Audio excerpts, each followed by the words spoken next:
We'll talk about 1492. Christopher Columbus sailed the ocean blue. Right before he goes back to Spain, Christopher Columbus is going to establish La Navidad fort. He's going to take the Santa Maria. It runs aground. He takes one of the three, right? Nina, Pinta, Santa Maria, takes one of those three ships, uses to build the La Navidad fort. Isn't that beautiful? The Christmas fort. What happens to the Christmas fort? Why did he call it the Christmas fort? Because it was built on Christmas. So he builds a fort, leaves 20 to 30 Spaniards there, and then goes back to Spain and tells everybody in Europe what the hell he just found. He just found the Americas. So I'm going to talk a little bit about La Navidad, 1492, Christmas, 1492. It's a Christmas miracle. It's a miracle on 34th Street. It's going to be a white Christmas after all. So 1492. So when it comes to the 1619 project, I want to mention two massacres, the 1503 Jaragua massacre and the 1504 massacre. Just briefly, 1503, Ovando gone to Jaragua with 300 men, some local natives of the tribe of Marion. Ovanda allegedly enticed the Kikes that were present into a bate, large hut, to witness a tournament by the Spaniards. He gave a prearranged signal, and the Spaniards seized and bound the Kikes, while others fell on the Indians milling outside. They fell on them. Many of the Indians were thus killed. 80 Kikes burned alive, and Anacaona hanged. Las Casas records that there were even children among the massacred. He writes that the Spanish had slashed the legs off of boys as they ran, and that even when some Spaniards tried to save a child by pulling them up onto their horses, another Spaniard would come and pierce the child with a lance. So that's that's Jaragua massacre.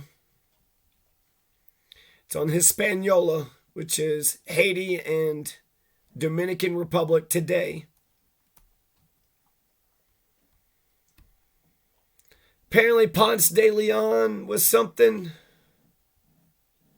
Ponce de Leon. Now the 1504 massacre, Ponce de Leon, he explored Puerto Rico and Florida. On behalf of Spain, he spent some time as a page in the royal court of Aragon. As a young man, Ponce de Leon enlisted in the Spanish army during the final years of the Reconquista. Spain's push to reconquer the Iberian Peninsula by expelling the Moors living in the south. Ponce de Leon fought in the battle. Okay, so there is another massacre that's going to happen in 1504.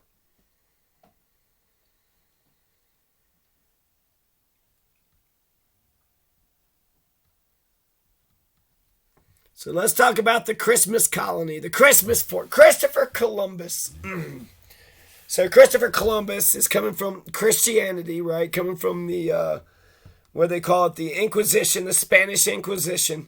So he's a super Catholic, super duper Catholic, loves Christ, loves Jesus, all about the Ten Commandments, all about the First Communion and the Pope. And so he comes to America, discovers, San Salvador. Right before he goes back to Spain, he establishes this Christmas colony. And what happens? Well, the 20 to 30 men, they were a bunch of thieving ass, raping piles of shit.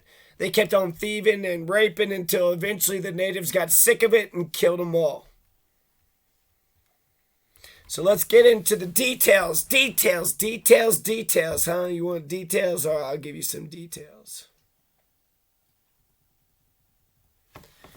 Christopher Columbus anchored along the island's Atlantic coasts up the sails to begin the long voyage back to Spain. With news he discovered a western route to the Orient. The next day, Christmas 1492, his flagship, the fucking main one, Santa Maria, was lodged in a reef. Christopher Columbus ordered his men to dismantle the ship, build a fort with its timbers on shore.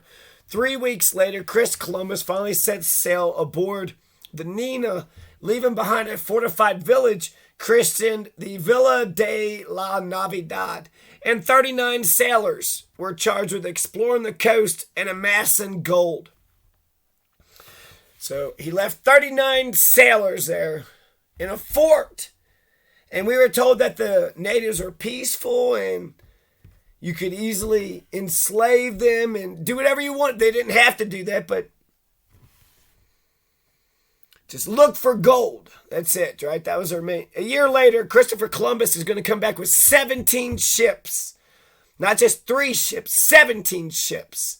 So the 1493 one, that's interesting. And then 1,200 men to enlarge the settlement.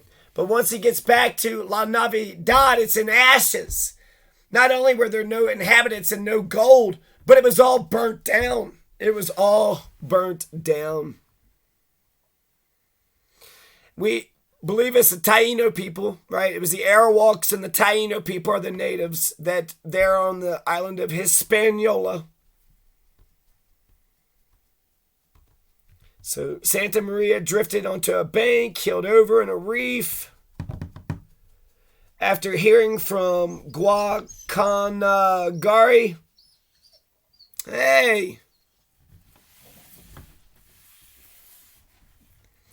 After hearing from Guacanagari, there was much gold to be had on the island. Christopher Columbus was going to leave the crew of his wrecked vessel to make a settlement on the island and gather the promised gold. Right, Santa Maria just crashed, so shit, he can't take all those guys back, so why don't y'all just stay here and start a colony? And I've been down with that. I don't want to go back to goddamn Spain. I'm here in America now. No, I'm not going back to I'm not going back to Spain. No, I'm not. Columbus decided he would leave the crew of his wrecked vessel to make a settlement, gather the promised gold. I ordered a tower and fortress to be constructed in a large cellar, not because I believe there's a necessity on account of the natives. I'm certain the people I have with me could subjugate all this island, as the population are naked and without arms and very cowardly. So there's Christopher Columbus basically saying everything here is for the taking. It's a Garden of Eden, a veritable Garden of Eden. It's all just here sitting ready for the taking. So he called the port the Christmas port. That's the day he landed there. He appointed Diego de Arana, the chief constable, the fleet, son of Rodrigo, Pedro Gutierrez, butler of the Spanish royal dais, and Rodrigo de Escobedo to govern the fortress of 36 men. They included carpenters, caulkers, a physician, a tailor, and a gunner. Additionally, the settlement was supplied with provisions, trading goods, arms, and artillery. On Friday, January the 4th, 1493, Columbus set sail in the Nina in search of the third ship in the fleet, the Pinta. The Pinta was commanded by Martin Alonso Pinzon and had been absent for 6 weeks. Guacanagari was one of 5 Taino Kikos chiefs, one of the Taino chiefs of the Caribbean island known as Hispaniola. He was a chief of the Cazago of Marion, which occupied the northwest of the island. Guacanagari received Christopher Columbus.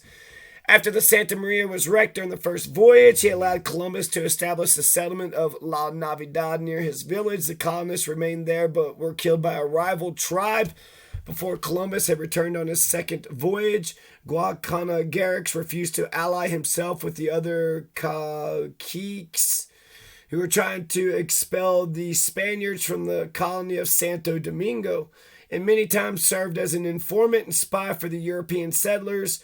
Guacanagari's complexion, the Dominican Republic. The complex describe a Dominican who is more interested in the foreign culture than his own country. So, Christmas Eve, December 24th, the Santa Maria became stuck on a sandbar in a coral reef off the northern shore of the island of Hispaniola. dismantled Columbus in his official report to the crown. Claims to have been asleep at the time, blamed the wreck on a boy. He also claimed that the Santa Maria had been less than seaworthy all along. 39 were left behind. The sailors were all rescued, but there was no room for them on Columbus's remaining ship, the Nina, a smallish caravel. He had no choice but to leave some men behind. He reached an agreement with the local chieftain. The new fleet arrived at La Navidad November 27th, 1493. Almost a year later, he found the settlement burned to the ground, all the men killed. Some of their belongings were found in the native homes nearby. Guacanagari blamed the massacre on raiders from other tribes. Columbus apparently believed him. There wasn't a bustling village. Nearby Taino said the settlers had mistreated the natives and they retaliated by killing the settlers. Other sources say there was insubordination within the colony itself, which led to their deaths, including the death of Diego de Arana, the Christmas Castle, the Christmas Citadel, the Christmas Fort. His second trip to Florida in 1521 was intended to colonize the area. And that's it. And that's it. So that's 1492 and 1493. Now, we're going to ask the question, was Christopher Columbus like Jesus Christ? Here are some passages, Jesus Christ passages. For I was hungry, and you gave me food. I was thirsty, and you gave me drink. I was a stranger, and you welcomed me. That's Matthew 25:35. Therefore, welcome one another as Christ has welcomed you for the glory of God. Romans 15:7.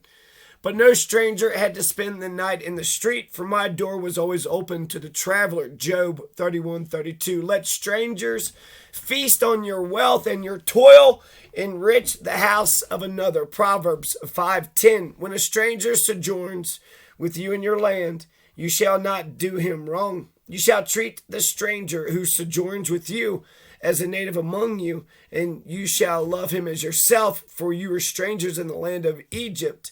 I am the Lord your God. Leviticus 19:33-34. Show hospitality to one another without grumbling. 1 Peter 4:9. If your brother becomes poor and cannot maintain himself with you, you shall support him as though he were a stranger and a sojourner, and he shall live with you. Leviticus 25:35. You shall not oppress a sojourner.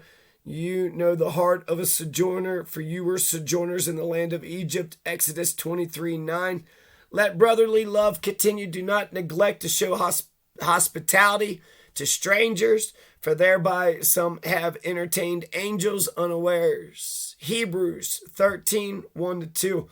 You shall allot it as an inheritance for yourself and for the sojourners who reside among you and have had children among you. They shall be to you as native-born children of Israel. With you they shall be allotted an inheritance among the tribes of Israel. And whenever tribe the sojourner resides, there you shall assign him his inheritance, declares the Lord God. Ezekiel 47:22-23. So Christopher Columbus was what? Not only a motherfucking murderous, genocidal. He started the fucking slave trade, not just the slavery, but for physical, but also the sex slave trade. So he's starting the fucking triangular trade, the sex trade. He killed 500,000 people on that island, 500,000 Taino, Arawak people.